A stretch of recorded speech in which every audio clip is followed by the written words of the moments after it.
नमस्कार दोस्तों, मना योग में आपका स्वागत है। मैं सीमा। हमने पिछली वीडियो में बात की थी बालों के झड़ने की जो समस्या होती है उसमें हम क्या कर रहे होते हैं। हम बाहर से ट्रीटमेंट ले रहे होते हैं, बाहर के सारे उपचार कर रहे होते हैं, लेकिन इंटरनल प्रॉब्लम जो होती है उनके ऊपर हमारा ध्यान ही नहीं जाता। तो उसको करते करते अगर आप बाहर का भी अगर आप कर भी रहे हैं, मगर उससे पहले आप ये देखें कि ये प्रॉब्लम हुई क्यों है। तो उसके हमने पिछली वीडियो में उसके ऊपर चर्चा की थी कि कुछ कारण बताए थे कि किन किन कारणों से ये समस्या हो सकती है। कारण और भी बहुत सारे हैं, लेकिन कारण पे ही अगर हम बात करते रहेंगे तो निवारण कब करेंगे। तो इसलिए कारण थोड़े में समझें कि पता आपने खुद लगाना है कि हमारा किस वजह से ऐसा हो रहा है। अब उसके अंदर एक छोटे छोटे मतलब थोड़े थोड़े से उस पर हम बात करेंगे कि कारण ये आजकल जो केमिकल वाला जो हेयर कलर यूज़ किया जाता है, जो बच्चे आजकल हाईलाइट कराने के लिए कलर यूज़ करते हैं। डाइट तो वैसे ही नहीं होती है ख़ास, उनकी इंटरनल वीकनेस वैसे ही बरकरार होती है और ऊपर से केमिकल का यूज़ करके भी अपने बालों की बैंड बजा लेते हैं, तो बाल झड़ने शुरू हो जाते हैं। वो कारण भी है। कारण और भी बहुत सारे हैं। पता आपको लगाना है कि किस कारण से ऐसा हो रहा है, ना कि सीधा बैठ जाना है कि भैया ये कर दो। पहले कारण पता लगा लिया। अब कारण जब हमें पता लग गया तो हमें उस पर काम करना है। अगर स्ट्रेस है, स्ट्रेस मोस्टली लोगों को है ही, उसको हम कैसे कम कर सकते हैं, उसमें योग कैसे काम करता है।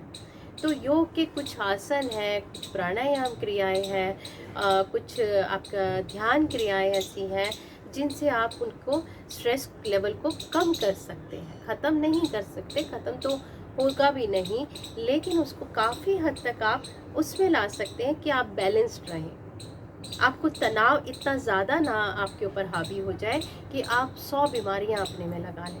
तनावग्रस्त रहेंगे लेकिन उनको आपको मैनेज करना आ जाएगा।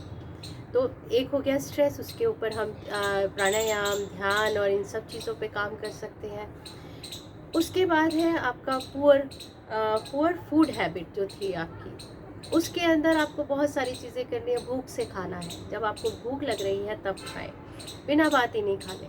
टाइम हो गया खा लो, भूख लगे तो खाएं। अच्छा खाना है, अच्छा मतलब हेल्दी फूड लेना है। ऐसे ही नहीं घप घप पेट भरते रहना है। हमें कुछ भी मिल गया, चलो आज बाहर गए टिक्की खा ली, उसके बाद शाम को ब्रेड पकौड़ा खा लेंगे, रात को कुछ छोले भटूरे खा लेंगे। बाहर घूमते घूमते हम आ गए हैं, लेकिन बाहर भी बहुत अच्छी चीज़ें मिल जाती हैं अगर आप बाहर ही निकले हुए हैं, नहीं घर का खाना खा पा रहे हैं। लेकिन अगर घर में भी खा रहे हैं तो हेल्दी खाएँ, टाइम से नहीं, भूख से खाएँ। और उस भूख को पता लग जाता है, आपका टाइम अगर सेट हो गया कि आपने 8 बजे रात का भोजन करना है, तो आपको उसी समय पर भूख लगनी शुरू होगी। अभी क्या हो रहा है, 11 बजे खा लेते हैं, 10 बजे खा लेते हैं, 11:30 खा लेंगे, कोई लोग 12-12 बजे भी खाते हैं, खाएंगे और सो जाएंगे। तो वो डाइजेशन जब आपका ठीक नहीं होगा तो खाली पाले कोई समस्या नहीं, और भी बहुत सारी समस्याएं शुरू हो जाएंगी। गैस्ट्रिक प्रॉब्लम हो जाएगी।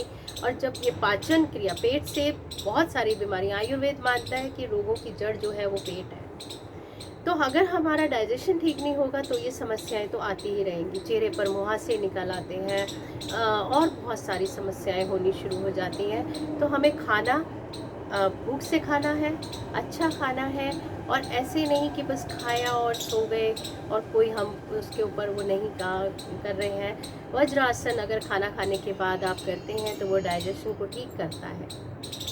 एक ही आसन ऐसा है जो खाना खाने के आप 5 मिनट बाद, 8 मिनट बाद कर सकते हैं, वरना खाना खाने के बाद गैप रखा जाता है तब आप आसन करते हैं। लेकिन वज्रासन स्पेशली इसीलिए है कि आपके डाइजेशन को ठीक करें। तो इस तरह से आप अपना फूड हैबिट को ठीक करें। उसके बाद जो है, आपके अगर कोई बीमारी है तो उसका ट्रीटमेंट हो रहा है, डॉक्टर के द्वारा ट्रीटमेंट हो रहा है, उसको करते रहें। साथ साथ आप दूसरी चीज़ें करें, लेकिन पहले इन चीज़ों को ठीक करने की कोशिश करनी है।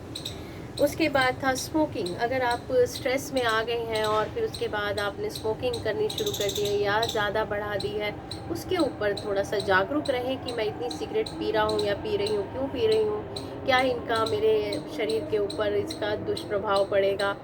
थोड़ा जागते हुए पी लें, मतलब सोए सोए नहीं, मतलब सोए मतलब मेरे सोने से ये नहीं कि आप नींद में हैं और सोते सोते पी रहे हैं, नींद नहीं, लेकिन जागे हुए भी होकर भी जागे हुए नहीं होते हैं।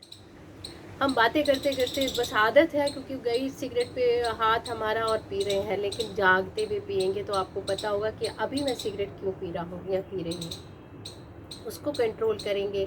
उसके बाद जो है आपका जो है जब हम आसन करते हैं या कहें कि एक्सरसाइज कोई करते हैं, आपको वॉक करने का आदत है या आपको कोई एक्सरसाइज करने की आदत है या आप योगासन करते हैं, तो आसन जब करते हैं तो उससे क्या होता है कि हमारा ब्लड सर्कुलेशन अच्छा हो जाता है।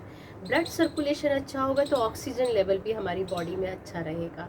तो अगर हमारे सिर पर जो गर्दन से ऊपर की तरफ के जो है चेहरा हो गया या बाल हैं हमारे, तो जितने भी फॉरवर्ड बेंडिंग वाले आसन हैं जो आप आगे झुककर करते हैं, उन आसनों को करने से हमारा जो ब्लड सर्कुलेशन है वो अच्छा हो जाता है, ऑक्सीजन सप्लाई जो है वो अच्छी हो जाती है।